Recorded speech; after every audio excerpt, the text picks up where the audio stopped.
நன்றியோடு துதிக்கிறோம், நன்றியோடு ஸ்தோத்திரிக்கிறோம். ராஜா, நன்றியோடு துதிக்கிறோம், நன்றியோடு ஸ்தோத்திரிக்கிறோம். இஸ்ரவேலின் தேவனே, நன்றியோடு துதிக்கிறோம், நன்றியோடு ஸ்தோத்திரிக்கிறோம்.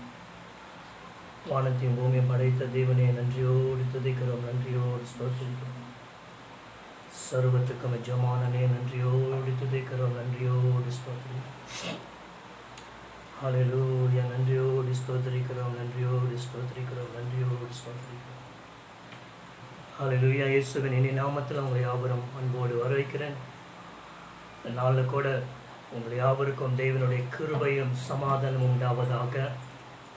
இந்த நாளில் கூட நம்ம தனிப்பட்ட வீட்டில் இருந்து, நம்ம இருக்கிற இடத்துல இருந்து, நம்ம இருக்கிற ஒவ்வொரு எப்படிப்பட்ட சூழ்நிலை இன்றைக்கு கடந்து வந்திருந்தாலும் இந்த நேரத்தை நம்மளை படைத்த தேவனுக்கு முன்பாக நம்ம ஆவி ஆத்மா சரீரத்தை கிறிஸ்துவின் நாள் வரைக்கும் குற்றமற்று காக்க வல்லமுள்ள தேவனுடைய கரத்தில் நம்ம ஒப்பு கொடுப்போம். நாள் கூட தெய்வம் நம்மளோட இடைப்படும்படியாக, தெய்வ சித்தம் நம்ம வாழ்க்கையில் இடைப்படும்படியாக தேவனுடைய ஆவியானவர், கர்த்தருடைய ஆவியானவர் எங்கேயோ அங்கே விடுதலையின் வார்த்தை சொன்னதை போல தெய்வ ஆவியானவர் நம்மளோட இடைப்படும்படியாக, நம்ம வாழ்க்கையின் சூழ்நிலையை மாற்றும்படியாக, ஒன்றாக இருக்கிற இடத்துல நம்ம தெய்வனை நோக்கி பார்த்து மரியாதை போல் அவர் பாதத்தில் அமர்ந்திருந்த அவர் வார்த்தையை கேட்குவதற்கு, நம்ம செவிகள் தெய்வனுடைய சத்தத்தை கேட்பதற்கு நம்மளை ஆயத்தப்படுத்துவோமாக. நம்ம இருதயத்தை ஆயத்தப்படுத்திக் கொள்வோம், நம்ம சிந்தனை ஆயத்தப்படுத்திக் கொள்வோம். திவாதி தெய்வன், வானத்தையும் பூமியை படைத்த தெய்வனே என்னோடு பேசும் என்று ஆயத்தோடு இருதயத்தை ஆயத்தப்படுத்தி கொஞ்ச நேரம் கண்களை மூடி ஆவியோடு உண்மையோடு அவரை தொழுது கொள்ளும்படியாக தகப்பன் விரும்புவதை போல நம்ம தொழுது கொள்வோமாக. ஆமென். அல்லேலூயா. ஸ்தோத்திரம் தகப்பனே.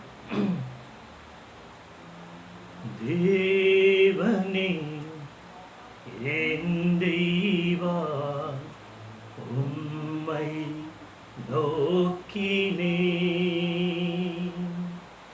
நீரில்லா நிலம் போல உம்மை பார்க்கின்றேன். தேவனே உம்மை நோக்கினே, நீரில்லா நிலம் போல உம்மை பார்க்கிறேன். ஒவ்வொரு நாளும் உம் பிரசன்னம் ஓடி வருகிறேன். ஒவ்வொரு நாளும்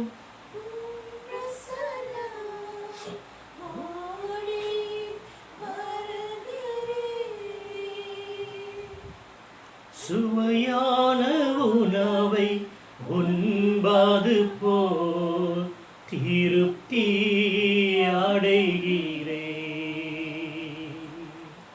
சுவையான உணவை உண்பது போல் திருப்தி அடைகிறேன். வாழ்நாளெல்லாம் உம் நாமம் வாழ்த்தி ஆடுவே.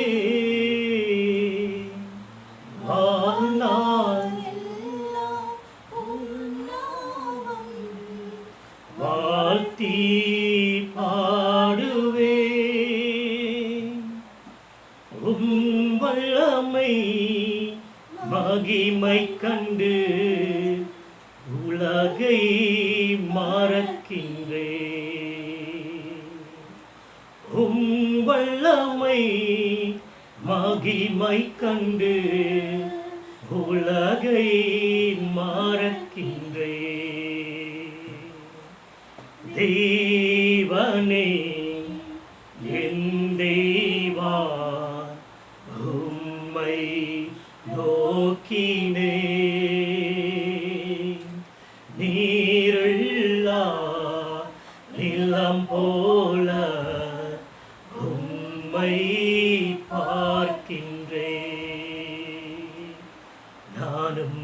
உம்மை பார்க்கின்றேன். ஐயா வாழ்க வாழ்க, உம் நாமம் வாழ்க. அப்படி அப்படியாக வாழ்க வாழ்க, உம் நாமம் வாழ்க. உன்னதத்திலே தேவனுக்கு, உன்னதத்தில் தேவனுக்கே மகிமை உண்டாகட்டு. உன்னதத்தில் தேவனுக்கே மகிமை உண்டாகட்டு. இந்த பூமியிலே சமாதானமும் பிரியமும் உண்டாகட்டு. இந்த பூமியிலே சமாதானமும் பிரியமும் உண்டாகட்டு. ஐயா வாழ்க ஐயா வாழ்க வாழ்க, உம் நாமம் வாழ்க. ஐயா வாழ்க வாழ்க, உம் நாமம் வாழ்க. உம் நாமம் வாழ்க. அல்லேலூயா. இருக்கிற இடத்துல அப்படியாக நம்ம தெய்வ செய்தி கடந்து போகும் முன்பாக நம்ம கண்களை மூடி ஜெபம் பண்ணுறோம். வேதத்தில் சொல்லியிருக்கிறது, முதலாவது நாம் சமாதானத்தோடு தெய்வ பக்தியோடு வாழ்வதற்கு நாம் தேசத்தின் ராஜாக்கள் அதிகாரத்தில் உள்ளவர்களுக்காக ஜெபிக்க வேண்டும். இந்த பூமியிலே சமாதானமும் பிரியமும் உண்டாகும்படியாக ஜெபத்தை கேட்கிறவரை நோக்கி நம்ம தகப்பனே, இந்த நாளில் கூட ஆண்டவரே, பூமியில ஒருவரும் கெட்டு அழிந்து போகக்கூடாதபடி ஒருவரும் ஆண்டவரே உம்மை அறிகிற அறிவினாலே அவங்க நிரப்பப்பட்டு ஆண்டவரே ரட்சிக்கப்பட வேண்டும் என்று உடைய விருப்பத்தின்படி தகப்பனே, இந்த தேசத்தில் இருக்கிற உம்மை அறியாத ஜனங்களுக்காக ஜெபிக்கிறோம். தகப்பனே, இவர்களை நீ தொடும் ஆண்டவர், உம்மை அறியாமை விலகி உம்மை அறியக்கூடிய கர்த்தாவே, உம்மை அறிகிற அறிவினாலே பூமி நிறைந்திருக்கும் என்று சொன்னதை போல ஆண்டவரே, உம்மை அறியக்கூடாத காணப்படுகிற தடைகள் விலகி போகட்டும் ஆண்டவரே. உம்மை அறியக்கூடிய அறிவு இருதயத்திலும் சிந்தனையிலும் கடந்து வரும்படியாக ஜெபிக்கிறோம். தகப்பனே, இந்த தேசத்துக்காக வருகிறோம். தேசத்தில் இருக்கிற ராஜாக்கள் மந்திரிகள் ஒவ்வொருக்காக நாங்கள் ஜெபிக்கிறோம் ஆண்டவரே. ஆண்டவரே, தேசத்தை ஞானத்தோடு கர்த்தருக்கு பயப்படுகிற பயத்தோடு நடக்கிறதுக்கு ஆண்டவரே நீ இவர்களுக்கு தெய்வ பயத்தை தருவீராக. ஆண்டவரே, சுயத்தை தேடாதபடிக்கு, சுய காரியத்தை தேடாதபடிக்கு ஜனங்கள் சமாதானத்தோடு ஜனங்கள் ஆண்டவரை செழிப்பாக ஜீவிப்பதற்கு ஆண்டவரே இந்த தேசத்தில் இருக்கிற இவர்களுக்கு தெய்வ ஞானத்தையும் தெய்வ அறிவையும் கிருபையும் ஆண்டவரே தயவும் தரும்படியாக ஜெபிக்கிறோம். அன்றே இது காணப்படுகிற இந்த கோவிட் ஆண்டவரே ஜனங்களை அழிக்காதபடிக்கு, பயத்தினாலே இது பண்ணாதபடிக்கு, அன்றே எக்கனாமிக்கலி அன்றே ஜனங்கள் பாதிக்கப்படாதபடி காத்துக்கொள்ளும்படியாக ஜெபிக்கிறோம். அன்றே சடுதியாக அன்றே இந்த காரியம் இந்த தேசத்தை விட்டு விலகி போய் அன்றே தேச ஜனங்கள் சமாதானத்தோடு அன்றே தேவ பக்தியோடு இன்னும் அதிகமாக நிரம்பி தேவரையமை துதிப்பதற்கு வழிகள் திறக்கப்படுவதாக தகப்பனே.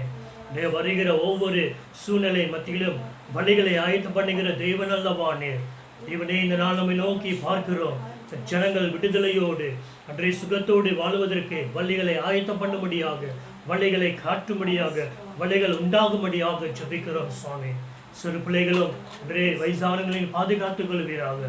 ஒவ்வொருவரையும் பாதுகாத்துக்கொள்ளும், ஒவ்வொரு ஜனங்களையும் பாதுகாத்துக்கொள்ளும். கோவிலில் பாதிக்கப்பட்ட ஜனங்களை சீக்கிரமாக வீடு திரும்புவதற்கு சுகத்தை தரும்படியாக, விடுதலை தரும்படியாக இயேசுவின் நாமத்தினாலே ஜெபிக்கிறோம். ஜெபம் கேளும் ஜீவனுள்ள பிதாவே. ஆமென். நாம யாவரும் சொல்வோம் ஆமென். ஹல்லேலூயா. ஆமென். இன்றைக்கு உங்கள் மத்தியில் பேச போகிற தலைப்பு லிவிங் பை காட்ஸ் ட்ரூத், பாகம் 1. தெய்வனுடைய சத்தியத்தின்படியாக நாம் ஜீவிக்க வேண்டும். அல்லேலூயா. இதுவரைக்கும் நம்ம கேட்டுக்கொண்ட தலைப்பு கிறிஸ்துக்களை ஜீவிக்க வேண்டும் என்ற காரியங்கள் எல்லாம் நம்ம கேட்டோம்.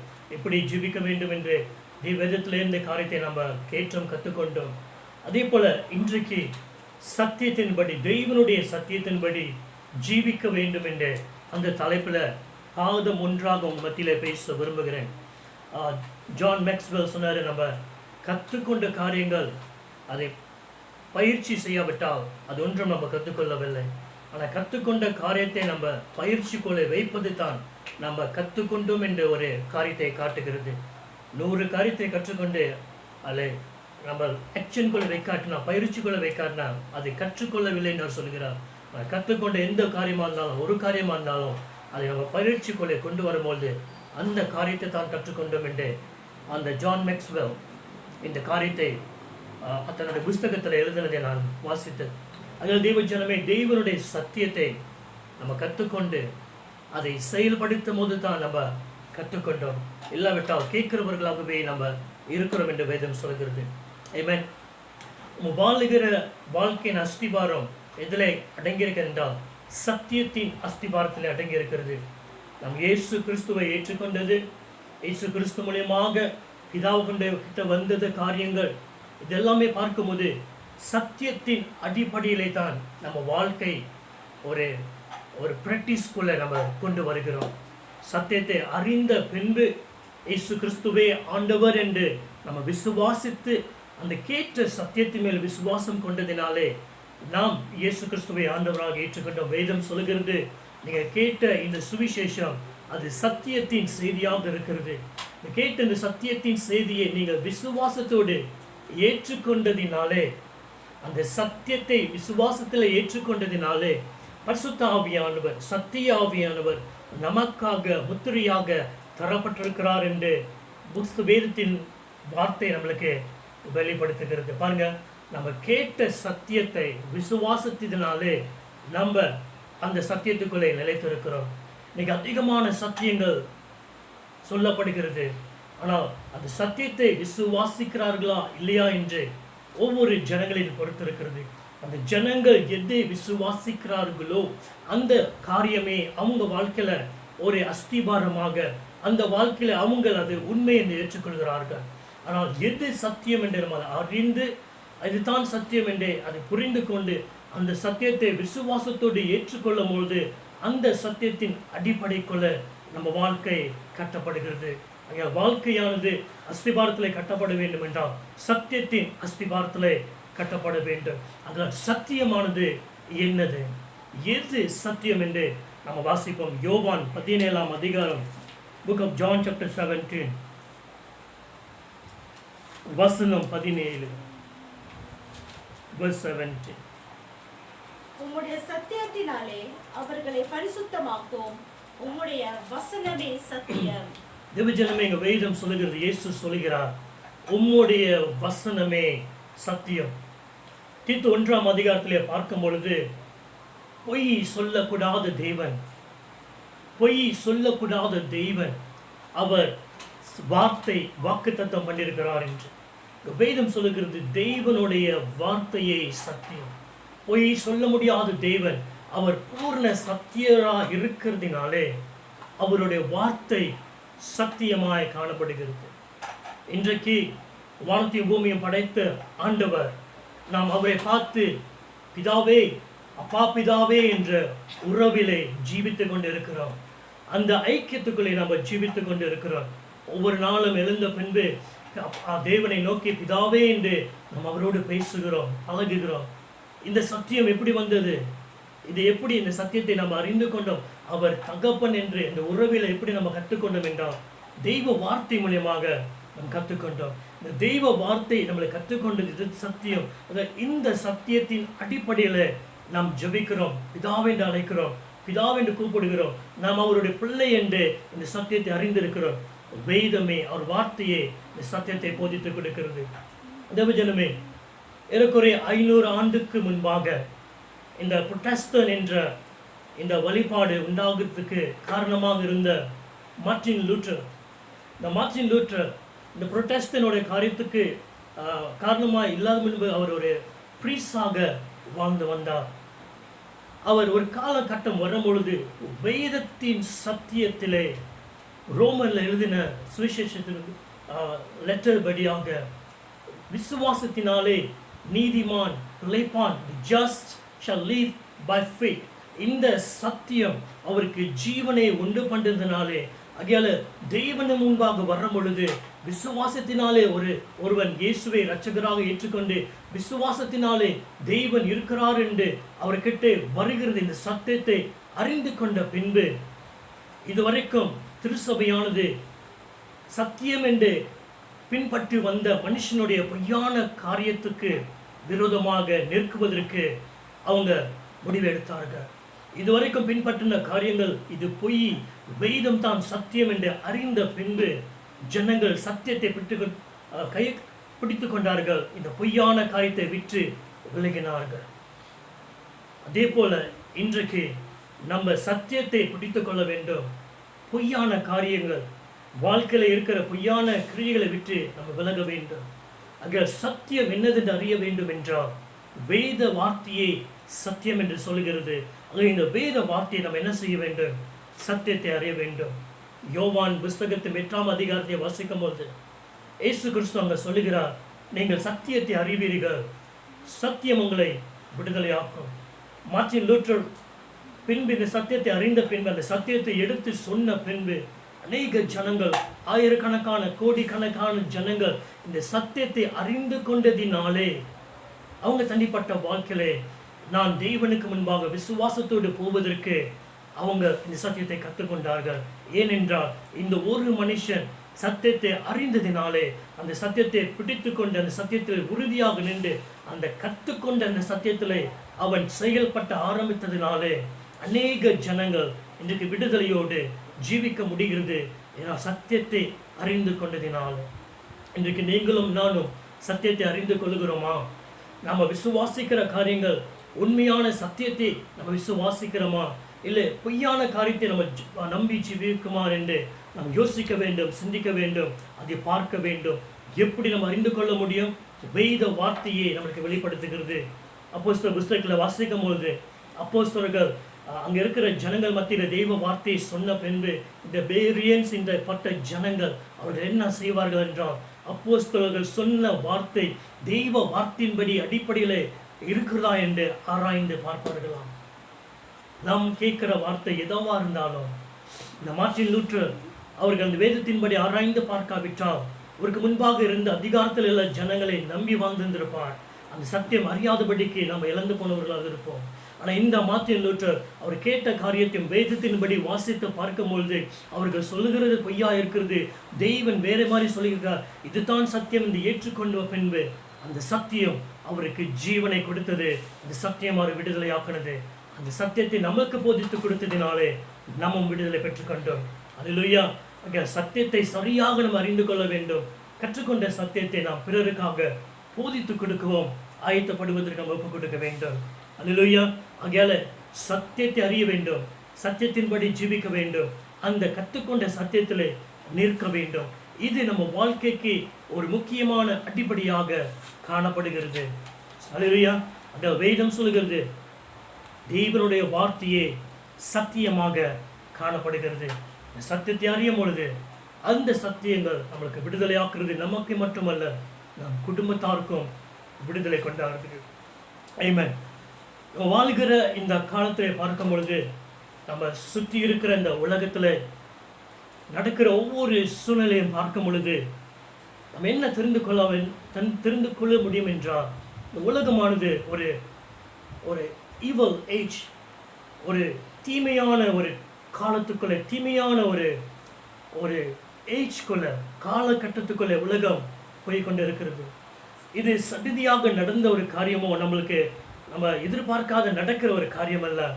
2000 வருஷம் முன்பாக தெய்வனுடைய ஊழியர் மூலியமாக தெய்வ ஆவியானவர், சத்திய ஆவியானவர் மனுஷனுக்கு வெளிப்படுத்தின காரியங்கள் கடைசி காலத்தில் அநேகர் பொய்யான காரியத்தில் கடந்து போவார்கள். அநேக இருளான காரியங்கள் நடைபெறும் என்று வேதத்தில் எழுதப்பட்டிருக்கிறது. அப்படிப்பட்ட ஒரு காலத்தில் நம்ம போய் கொண்டிருக்கிறோம். இந்த இருளான இருக்கிற ராஜ்யத்திலே கிரியை செய்கிற பிள்ளாத ஆவிகள் அவங்க சடுதியாக அநேக பொய்யான காரியத்துக்குள்ளே ஜனங்கள் முழுக வேண்டும்.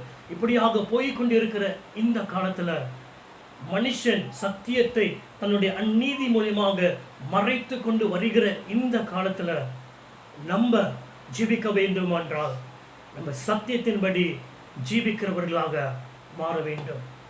நம்ம சத்தியத்தை அறியவிட்டால் இந்த வாழ்கிற இந்த உலகத்தில் சுற்றி இருக்கிற காலத்தை நீங்கள் பார்க்கலாம். எப்படி ஒரு சத்தியத்தை மறைக்குவதற்கு, உண்மையை மறைக்குவதற்கு, அவர்கள் செய்கிற அந்நீதியை மறைக்குவதற்கு அந்த அந்நீதியை வைத்து பொய்யான காரியத்தை உருவாக்கி இந்த சத்தியத்தை எப்படியாக மறைத்து கொண்டு இருக்கிற காரியத்தை பார்க்கிறோம். வேதம் சொல்கிறது, ஒரு நாள் வெளிச்சமானது உண்டாகும், சத்தியம் வெளிப்படையாக வருகிற காலத்திற்குள்ளும் நாம் கடந்து வந்து கொண்டு இருக்கிறோம். எனக்கு பிரியமானவர்களே, வாசிக்க கேட்போம். எபிஷியன் எழுதின நிருபகம் 6ஆம் அதிகாரம், புக் ஆஃப் எபிஷியன் சாப்டர் 6 வசனம் 14 verse 14. சத்தியம் எனும் கச்சையை உங்கள் அறையில் கட்டினவர்களாயும், நீதி எனும் மார்க்க வசத்தை தரித்தவர்களாயும், சமாதானத்தின் சுவிசேஷத்திற்குரிய ஆயத்தம் என்னும் பாதரட்சை கால்களில் தொடுத்தவர்களாயும், பொல்லாங்கனையும் அக்கினி அஸ்திரங்களை எல்லாம் அவிழ்த்து போடத்தக்கதாய் எல்லாவற்றுக்கும் மேலாக விசுவாசம் என்னும் கேடகத்தை பிடித்துக் கொண்டிருக்கிறவர்களாயும் நில்லுங்கள். வேதம் சொல்லுகிறது, greet your best with truth. சத்தியத்தின் காரியத்தை நீங்கள் கட்டிக்கொள்ளுங்கள் என்று. சத்தியத்தின் கச்சையை நீங்கள் கட்டிக்கொள்ளுங்கள். the belt of truth. தேவஜனமே, இந்த தேவனுடைய சர்வாயுகத்தின் காரியத்தை தரித்து கொள்ள வேண்டும் என்று சொல்லுகிறது. ஏன்னா காலமானது அவ்வளவு கொடுமையான காலமாக இருக்கிறதுனாலே, ஈவல் தீமை நிறைந்த ஒரு காலமாக இருக்கிறதுனாலே, தெய்வனை அறிந்த நாம் நிற்க வேண்டும் என்றால், உறுதியாக நிற்க வேண்டும் என்றால், தேவனுடைய armor of God சர்வாதி காரியத்தை நாம் தரித்து கொள்ள வேண்டும். சிலர் தரித்து கொள்கிறோம், சிலர் தேவனுடைய இந்த ஆமர் இருக்கிறது என்று அப்படியாகவே வாசித்து விட்டுவிடுகிறோம். வேதம் சொல்லுகிறது, தேவனுடைய சர்வாயுக காரியங்கள் இருக்கிறது, அந்த காரியத்தை நீங்கள் தரித்து கொள்ள வேண்டும். இதை தரித்து கொள்ளும் பொழுது தான் பிசாசனுடைய ஒவ்வொரு ஸ்கீம், ஒவ்வொரு தந்திரத்தையும் நம்ம மேற்கொள்ள முடியும். ஏன்னா அப்படிப்பட்ட ஒரு காலத்துக்குள்ளே நம்ம வாழ்ந்திருக்கிறதுனாலே தரித்து கொள்ளுங்கள் என்று வேதம் சொல்கிறது. அதை தரித்து கொள்ளும் பொழுது முக்கியமாய் சொன்ன முதல் காரியங்கள் என்ன என்றால், the belt of truth, சத்தியத்தின் கச்சையை நீங்கள் தரித்து கொள்ளுங்கள். இந்த ரோமர் சோல்ஜர்ஸ் அவங்க போடுகிற இந்த ஆமரை, அது அவங்களுக்கு உறுதியாக இருக்க வேண்டும் என்றால், அது அவங்களுக்கு சரியாக இருந்து யுத்தத்திலும் அவங்க செய்கிற ஒவ்வொரு காரியத்திற்கும் அவங்களுக்கு உதவி செய்ய வேண்டும் என்றால், இந்த கச்சை, இந்த பெல்ட் அந்த காரியத்தை அப்படியாக சரியாக எஸ்டாப்ளிஷோடு பிடித்து கொள்ளுகிற ஒரு உறுதியாக இருக்கக்கூடிய ஒரு காரியமாய் காணப்படுகிறது. அவங்க எல்லாத்தையும் தரித்து கொண்டு, இந்த பெல்ட் இல்லாவிட்டால் எல்லாமே அவங்களுக்கு லூஸாக காணப்படும். அது யுத்தத்துக்கு அவங்களுக்கு சரியாக போராடப்படியாக்கி ஒரு தடையாக, ஒரு டிஸ்ட்ராக்டாக காணப்படும். அதே போல் நம்மளுடைய வாழ்க்கையில் இந்த சத்தியமாகிய தெய்வ வார்த்தையை நம்ம கற்றுக்கொள்ளாவிட்டால், அந்த காரியத்தை பற்றி கொள்ளாவிட்டால், நம்ம என்ன காரியங்கள் செய்தாலும் நம்ம ஒழுங்காக உறுதியாக எஸ்டாப்ளிஷ் பண்ணப்பட்டவர்களாக இருக்க முடியாது. நம்ம வாழ்க்கை வருகிற காரியத்தில் நம்ம விழுந்து போகிறவர்களாக காணப்படுவோம். ஈஸியாக சுலபமாக வருகிற சூழ்நிலைகள் நம்மளை ஒரு அசதுக்குள்ளே, ஒரு தாக்குதலுக்குள்ளே, ஒரு ஷேக்குள்ளே கொண்டு போகிற ஒரு காரியமாய் காணப்படும். ஆனால் இந்த சத்தியமானதை நம்மளை தரித்து கொள்வோம் என்றால், பிடித்து கொள்வோம் என்றால், இது நம்மளை உறுதி உள்ளவர்களாக மாற்றுகிறது. வார்த்தை சொல்லுகிறது, சத்தியத்தை உங்கள் பெல்ட்டாக நீங்கள் தரித்து கொள்ள வேண்டும் என்று. ஏன்னால் நம்ம அப்படிப்பட்ட ஒரு சூழ்நிலைக்குள்ளே கடந்து வந்திருக்கிறோம். சங்கீதம் 91ஆம் அதிகாரத்தை பார்க்கும்பொழுது, இந்த சங்கீதம் 91 நம்ம அதிகமாக வாசிப்போம். நம் பயப்படும் பொழுது, சூழ்நிலையை பார்க்கும் பொழுது, ஏன் இந்த COVID-19 வரும்போது கூட அநேகமாக இந்த வேதத்தை, இந்த பகுதியை வாசித்து அறிக்கை செய்தவர்களாய் காணப்பட்டோம். ஆனால் அந்த சத்தியத்தில் தாவீது சொன்ன ஒரு காரியங்கள் இருக்கிறது. சங்கீதம் 91 வசனம் 4, Book of Psalms chapter 91 verse 4. அவர் தமது சிறகுகளாலே உன்னை மூடுவார், அவர் சேட்டைகளின் கீழே அடைக்கலம் புகுவாய், அவருடைய சத்தியம் உனக்கு பரிசையும் கேடகமும் ஆகும். அவருடைய சத்தியம் உனக்கு பரிசையும் கேடகமும் ஆகுமோ. அவருடைய சத்தியம் என்றால் உங்களுடைய வார்த்தையே சத்தியம் என்று வார்த்தையானவரே அந்த காரியத்தை சொல்லுகிறார். தாவீது சொல்கிறார், உம்முடைய சத்தியமே கேடகமும் the shield and the buckler என்று போட்டு இருக்கிறது. தேவ ஜனமே, நம்ம இருக்கிற இந்த சூழ்நிலை இந்த காலத்தில் நாம் உறுதிப்பட்டு இருக்க வேண்டும் என்றால் தேவனுடைய சத்தியத்துக்குள்ளே நாம் பற்றிக்கொள்வர்களாக இருக்க வேண்டும். ஏன்னா அவர் சத்தியம் தான் நம்மளை ஒரு பாதுகாப்பாக கொண்டு வருகிறது. ஷியூல் பக்தில் என்ன என்றால், விரோதியானவன் அந்த காலத்தில் அவங்க அம்பு அடிக்கும் பொழுது இல்லை ஈட்டியில் அடிக்கும் பொழுது இந்த ஷீல் வைத்து மறைத்துக் கொள்வார்களாம். இந்த ஷீலானது ஒரு பெரிதாக இருக்கனால ஒரு பெரிய குற்றத்தில் இருக்கும்போது ஒன்றாக கூடி இந்த சத்தியத்தை வைத்து மறைத்துக் கொள்வார்கள், அவங்களை பாதிப்பு கொண்டு வராதபடிக்கு. இந்த பட்டில் சின்ன காரியமாக இருந்தாலும் அது சதிதியாக கிட்ட வருகிற ஜனங்களை சீக்கிரமாக அடித்து போடுவதற்கு அது ஒரு உதவியாய் காணப்படுகிறது. அதே போல இந்த சத்தியங்கள் நம்மளை பாதுகாக்க, நம்ம குடும்பத்தை பாதுகாக்க இது உதவியாக காணப்படுகிறது.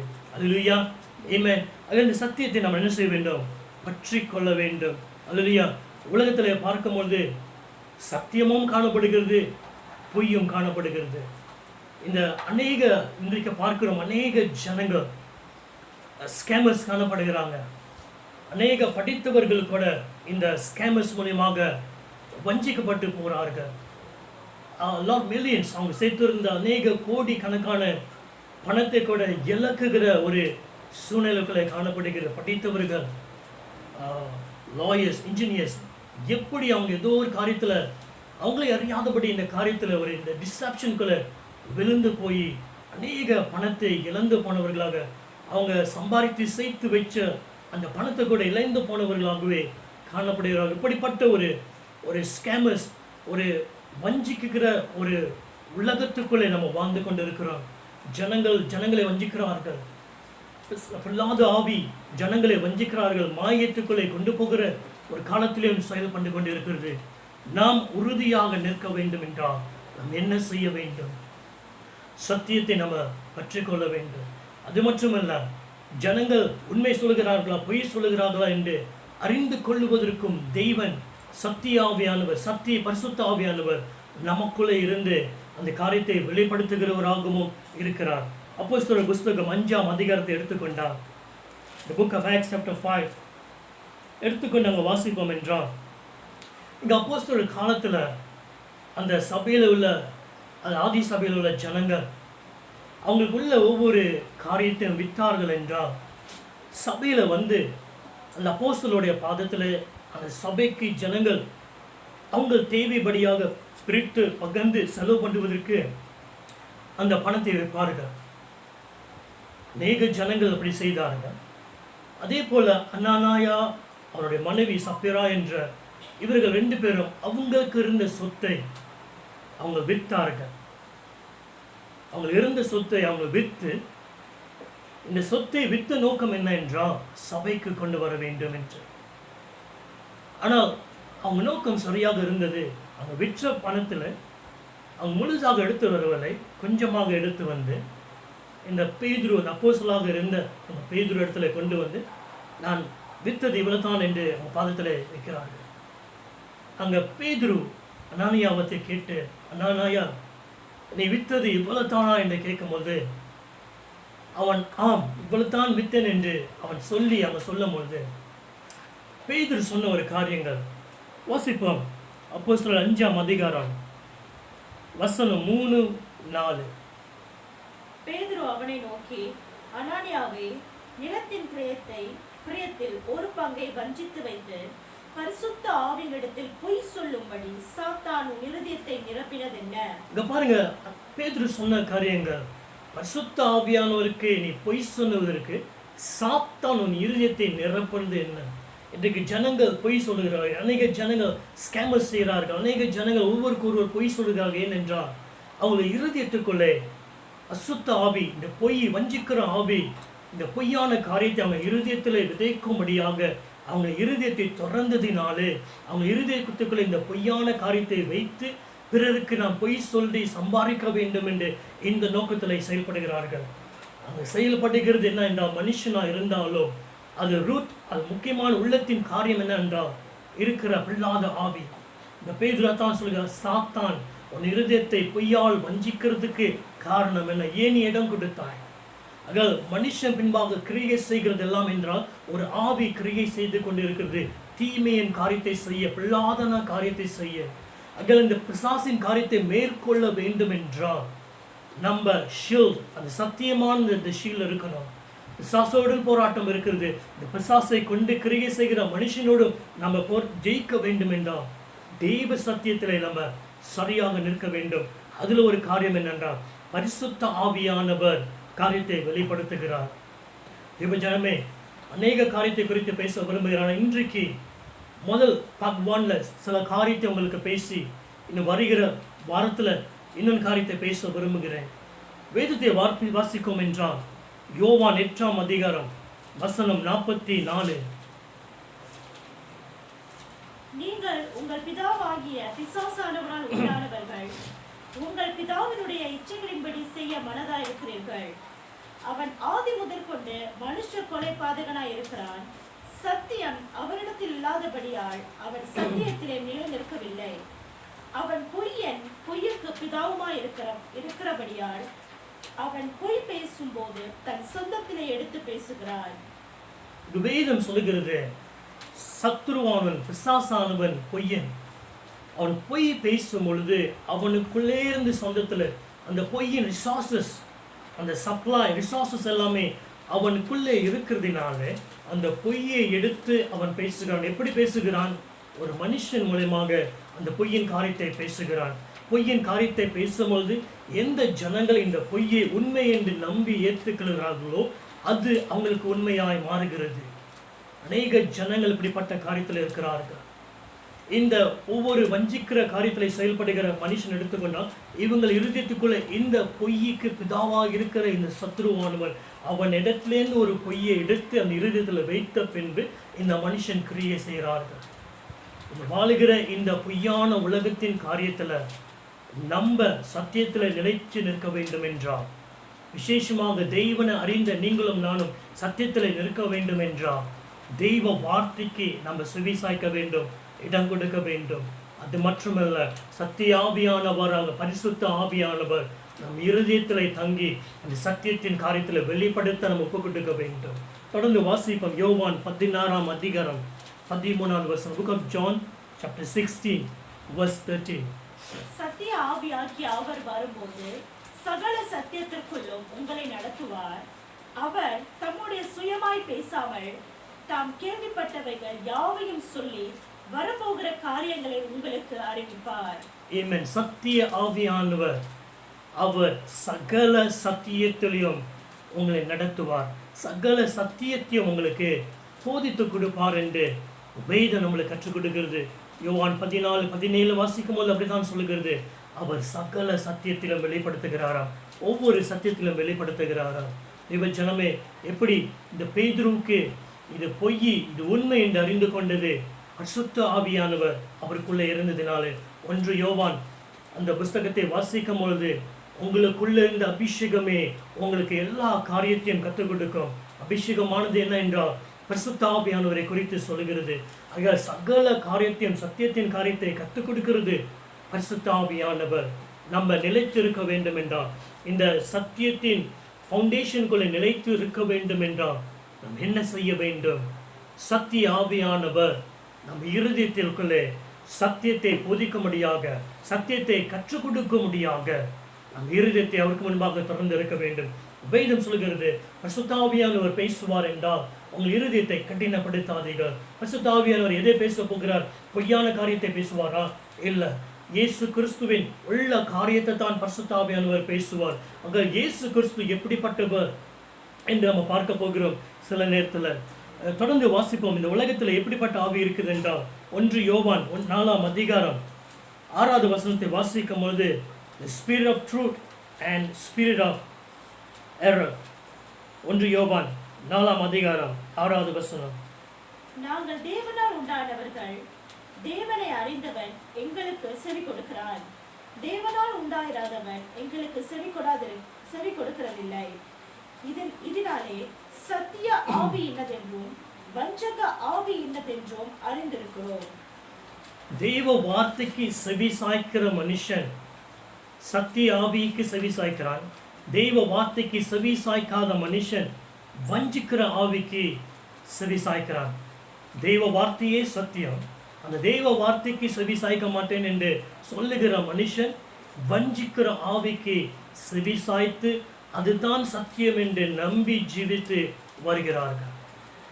You have to know the differences. உலகத்தில் இப்படிப்பட்ட காரியங்கள் நடக்கிறது. அந்த தெய்வ வார்த்தைக்கு செவி சாய்த்து நடக்கிறவர்கள் சத்திய வார்த்தைக்கு, சத்திய ஆவியானவருக்கு செவி சாய்க்கிறார்கள். ஆக சத்தியம் என்றால் என்ன? இயேசு கிறிஸ்து அந்த சிலுவையில் அடிக்க முன்பாக பிலாத்து கேட்கிறார் இயேசு கிட்ட, நீ ராஜாவா? இயேசு சொன்னார், நீ சரியாகவே சொன்னார். என் வார்த்தையை கேட்கிறவர்கள் சத்தியத்தை கேட்கிறார். மறு அர்த்தம், சத்தியத்தை பின்பற்றுகிற ஜனங்கள் என் வார்த்தைக்கு செவி சாய்க்கிறார்கள் என்று. நம் சத்தியத்துக்கு பின்பற்றுகிறவர்களா இருப்போம் என்றால், சத்தியத்தை தேடுகிற ஜனங்களா இருப்போம் என்றால், நம்ம தெய்வ வார்த்தைக்கு செவி சாய்க்கிறவர்களாக மாறுவோம். தெய்வ வார்த்தை தான் சத்தியம். தெய்வ வார்த்தைக்கு நம்ம செவி சாய்ப்போம். தெய்வ வார்த்தைக்கு நம்ம இருதயத்தை திறந்து கொடுப்போம். அங்க பிலாத்து இயேசு சொன்ன பின்பு கேட்கிறார், வாட் இஸ் ட்ரூத்? சத்தியம் என்றால் என்ன? சத்தியம் என்றால் என்ன? தெய்வ வார்த்தை சத்தியம். அவர் சத்தியரா இருக்கிறதுனாலே அவர் வார்த்தை சத்தியம். சத்தியமானது ஒரு சப்ஜெக்ட் அல்ல, ஒரு காரியம் அல்ல. சத்தியமானது ஒரு நபர். Truth is a person. ஒரு நபர் தான் சத்தியமானவர். அந்த நபர் இடத்துல இருந்து தான் இந்த சத்தியம் வெளிப்படுகிறது. பொய் தகப்பன் என்று சொல்லியிருந்தார் இயேசு கிறிஸ்து சொல்லும் போது, இந்த பொய் எப்படி வருகிறது? பிசாசு அவன் பொய்யிலிருந்து இந்த பொய்யை சொல்கிறான். பிசாசு எப்படிப்பட்டவன்? பொய்க்கு பிதா. ஆனால் சத்தியமானது யாரு? தேவனே சத்தியம். யார் இந்த சத்தியம்? வாசிப்போம் யோவான் 14ஆம் அதிகாரம் 6வது வசனம். அதற்கு இயேசு, நானே வழியும் சத்தியமும் ஜீவனுமாயிருக்கிறேன், என்னை அல்லாமல் ஒருவனும் பிதாவினிடத்தில் வரான். ஆமென். இயேசு சொன்னதுக்கு ஒரு காரியம், நானே வழியும் சத்தியமும் ஜீவனுமாக இருக்கிறேன். நான் தான் சத்தியம். சத்தியமானது ஒரு காரியம் அல்ல, ஒரு நபர். இந்த பூமியில எந்த மனுஷனும் இதுவரைக்கும் நான் தான் சத்தியம், நான் தான் சத்தியம் என்று சொல்லி உறுதியாக பேசின எந்த மனுஷனும் பூமியில.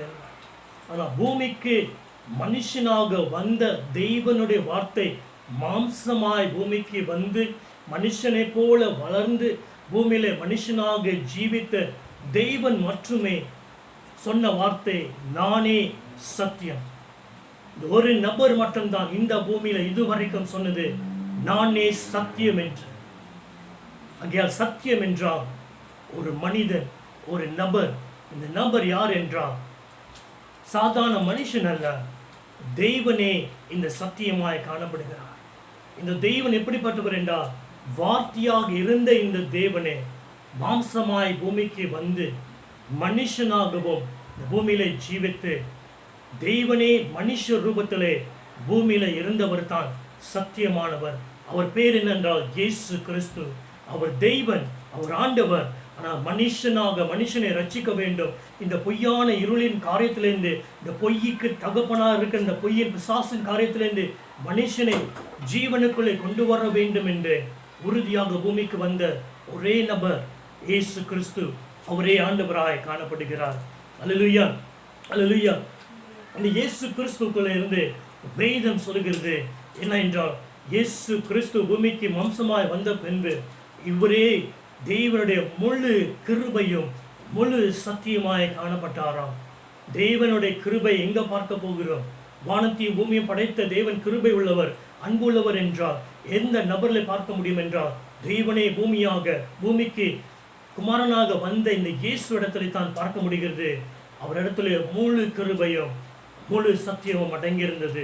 இந்த இயேசுவே சத்தியம்.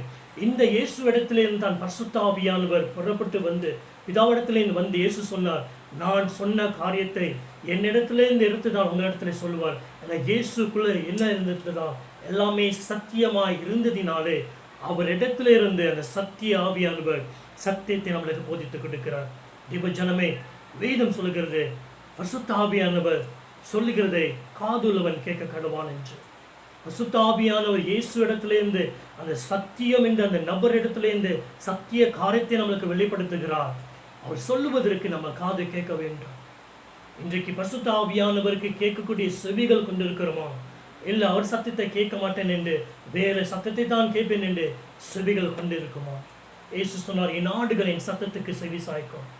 இன்றைக்கு இயேசுவின் காரியத்தை பரிசுத்த ஆவியானவர் சொல்கிறார் என்றால் நாம் இயேசுவின் ஆடாக காணப்படுகிறோம் என்றால் பரிசுத்த ஆவியானவர் தெய்வ வார்த்தையின்படியாக பேசுவார் என்றால் தெய்வ வார்த்தையிலிருந்து பரிசுத்த ஆவியானவர் பேசுவதற்கு நாம் செவி சாய்க்க வேண்டும், திறக்க வேண்டும்.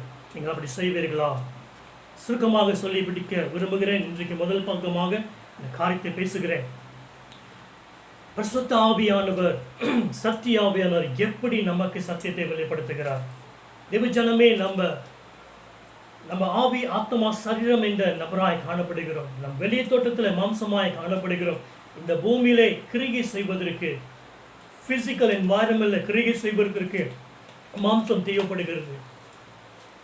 இன்டலெக்சுவலுக்கு செயல்படுவதற்கு நம்மளுக்கு ஆத்மா கொடுக்கப்பட்டு இருக்கிறது. இமோஷன், உணர்வு, சிந்திக்கக்கூடிய திறமைகள் ஆத்மாவில் அடங்கி இருக்கிறது. இந்த உன்னுக்குள் ஒரு மனுஷன் என ஆவிக்குரிய மனுஷன். இந்த மாம்சம் ஒரு காலத்தில் இந்த சரீரத்தை விட்டு அது மறைக்கும், அடக்கம் பண்ணப்படும். ஆனால் இன்றைக்கு ஜீவிக்கிறதும் நித்திய காலமாய் ஜீவிக்க போகிறதும் நமக்குள்ளே இருக்கிற ஆவி, அதோடு இணைந்து இருக்கிற ஆத்மா, இதுதான் நித்திய காலமாக பிழைத்து இருக்கும். இது எப்படி பிழைத்திருக்கிற, எப்படி வந்தது என்றால் தெய்வனே ஆவியாக இருக்கிறார். தெய்வன் மனுஷனை படைக்கும் பொழுது அவருடைய ரூபமாகவும் அவருடைய சாயலாகவும் படைத்தார்.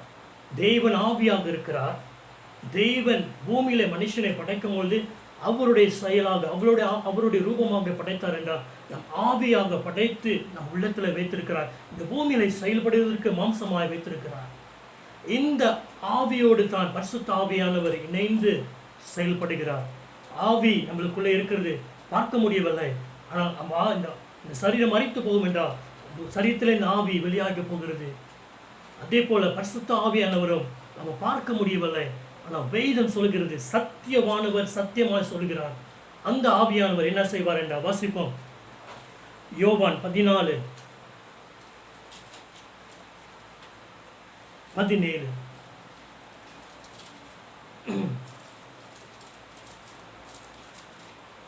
யோவான் 14:17. உலகம் அந்த சத்திய ஆவியானவரை காணாமலும் அறியாமலும் இருக்கிறபடியால் அவரை பெற்றுக்கொள்ள மாட்டாது. அவர் உங்களுடனே வாசம் பண்ணி உங்களுக்குள்ளே இருப்பதால் நீங்கள் அவரை அறிவீர்கள். நம்ம எப்படி பரிசுத்த ஆவியானவரை அறியுமா? அவர் ஆவியாக இருக்கிறாரு. ஆவியை நம்ம மாம்ச கண்ணில் பார்க்க முடியாது. அந்த வேதம் சொல்லுகிறது, அவர் உங்களுக்குள்ளே இருக்கிறதுனாலும் அவர் உங்களுக்குள்ளே வாசம் பண்ணுகிறதுனாலையும் நீங்கள் அறிவீர்கள். மாம்சமானது மாம்ச மூலியமாக அறியும். ஆவிக்கு ஏற்ற காரியங்கள் ஆவியிலே நம்ம அறிந்து கொள்ளுகிறோம். அந்த பரிசுத்த ஆவியானவர் நம்மளுடைய ஆவி மூலியமாக அவர் நமக்குள்ளே வாசம் பண்ணுகிறார். அவர் நம்மளுக்குள்ளே இருக்கிறார் என்று நம் ஆவியிலே நம்ம அறிகிறோம். வேதம் சொல்லுகிறது, ஆகையால் எப்படி இயேசு தன்னுடைய காரியத்தை ஆவியானவர் மூலியமாக வெளிப்படுத்துகிறார்? பரிசுத்த ஆவியானவர் மூலியமாக நம் ஆவியிலே வெளிப்படுத்தப்படுகிறது. ரோமர் 8:16 சொல்லுகிறது, பரிசுத்த ஆவியானவர் நம்மளுடைய ஆவியோடு சாட்சி கொள்கிறாராம் நம் தேவனுடைய பிள்ளைகள் என்று. தேவ ஆவியானவர் தேவனுடைய காரியத்தை நம் ஆவியோடு சாட்சி சொல்கிறார், பேசுகிறார், நம் ஆவியிலே சொல்லுகிறார். நம்ம ஆவி பரிசுத்த ஆவியனோடு ஐக்கியம் கொள்ள வேண்டும் தான் பவுல் ஜெபிக்கும்போது கடைசியாக சொல்லுகிறார், பிதாவுடைய அன்பு, இயேசு கிறிஸ்துவுடைய கிருபை, பரிசுத்த ஆவியான ஐக்கியம் உங்களோடு இருப்பதாக. உங்கள் ஆவியானவரோட ஐக்கியம் கொள்ளவர்களாக நீங்கள் இருக்க வேண்டும். இங்கு சத்தியத்தில் இருக்க வேண்டும் என்றால் உங்கள் ஆவியம் தெய்வ ஆவியோடு ஐக்கியம் கொள்ளும் போது தான் வேற பொய்யான காரியத்தை நம்ம அறிந்து கொள்ள முடியும். எது சத்தியம் எது பொய் என்று அறிந்து கொள்ள முடியும். இந்த பேதுருவானவர் பரிசுத்த ஆவியானவர் ஐக்கியமாக இருந்ததினாலே தான் பரிசுத்த ஆவியானவர் வெளிப்படுத்தினார், இவன் சொல்லுகிறது பொய், இது உண்மை என்று. இன்றைக்கு நீங்களும் நானும் சத்தியத்தில் நிலைத்திருக்க வேண்டும் என்றால் தெய்வ வார்த்தையை சத்தியமாய் காணப்படுகிறது. அந்த சத்தியமே இந்த உலகத்தில் இருக்கிற இந்த பிசாசினுடைய காரியத்தில் இருந்து நம்ம ரட்சிக்குவதற்கு அது நம்மளுக்கு கேடகமாய் காணப்படுகிறது. ஆகையால் இந்த சத்தியத்தில் நிலைத்திருக்க வேண்டும் என்றால் பரிசுத்த ஆவியானவரே இந்த சத்தியத்தை நம்மளுக்கு போதித்து கற்றுக் கொடுக்கிறவராக இருக்கிறார். ஆகையால் நம்ம கண்கள் திறக்கப்பட வேண்டும், நம்ம செவிகள் திறக்கப்பட வேண்டும், இருதயங்கள் திறக்கப்பட வேண்டும். ஆவியானவர் பேசுவதற்கு நம்ம செவி சாய்க்க வேண்டும். அல்லேலூயா, அல்லேலூயா. நம்ம கண்களை மூடி ஜெபம் பண்ணுவோமாக. நம்ம ஒப்பு கொடுப்போம். தேவனே, ஒப்பு கொடுக்கிறேன் இந்த சத்தியத்தில் இருக்குவதற்கு, அந்த சத்தியத்தில் நிலைத்து இருக்குவதற்கு. அன்றே ஒன்று உண்மையான இந்த சத்தியத்திலே நான் கற்றுக்கொண்டு எது உண்மை எது பொய் என்று நான் அறிந்து கொண்டு வாழுவதற்கு, சத்திய ஆவியானவரின் ஆவியோடு இருந்து செயல்படுவதற்கு, ஆவியானோடு ஐக்கியம் கொள்ள என்னை ஒப்பு கொடுக்கிறேன் என்று ஒப்பு கொடுப்போமா. தகப்பனே, இந்த நாளும் கூட அன்றே நம்முடைய வார்த்தையை கேட்டுக்கொண்டு எங்களோடு பேசிக்கொண்ட நேரத்துக்காக நன்றி செலுத்துகிறோம். இந்த வார்த்தை எங்களுக்கு பகிர்ந்து கொண்டதற்காக ஸ்தோத்திரிக்கிறோம். இந்த வார்த்தை எங்களுக்கு கற்றுக் கொடுத்ததற்காக நன்றி செலுத்துகிறோம். ஆண்டவரே, நம்முடைய வார்த்தையே சத்தியமாய் காணப்படுகிறது.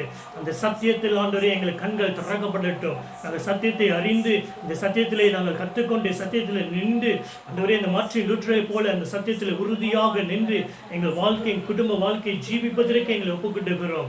இன்னும் சத்தியத்தை வெளிப்படுத்துங்கள், சத்தியத்தை அறிவீர்கள், சத்தியம் உங்களை வெளிப்படுத்தும் என்று சொன்னீரே. அதற்காக நன்றி, அதற்காக நன்றி. தெய்வ வார்த்தையினால் எங்களை நிரப்பி, குடும்பத்தை நிரப்பி, போதித்து கற்றுக் கொடுத்து வழிநடத்தும்படியாக கேட்டுக்கொண்ட யாவரும் தெய்வ ஆவியானவர் தெய்வ வல்லமை இறங்கி ஒரு விடுதலை, ஒரு சுகம் கடந்து வரமுடியாக இயேசுவின் நாமத்தினால் அறிக்கை செய்கிறேன், கட்டளையிடுகிறேன். ஆண்டவரே, பாதுகாத்து கொண்டு விடுதலை ஆக்கி சந்தோஷம், சமாதானத்திலும் நீதியிலும் நிரப்பப்படும்படியாக ஜெபிக்கிறேன். இயேசுவின் நாமத்தினாலே ஜெபிக்கிறேன் பிதாவே. யாவரும் சொல்லுவோம். என் ஆத்மாவே கர்த்தரை ஸ்தோத்திரி, முழுவதுமே என் கர்த்தர் பரிசுத்த நாமத்தை ஸ்தோத்திரி. என் ஆத்மாவே கர்த்தரை ஸ்தோத்திரி, கர்த்தர் செய்த சகல உபகாரங்கள் மறவாது. தேவ ஆசீர்வாதத்தை பெற்றுக்கொள்வோம்.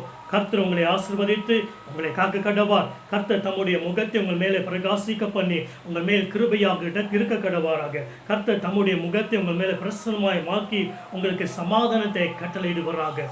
God bless you. God bless you. Bye bye.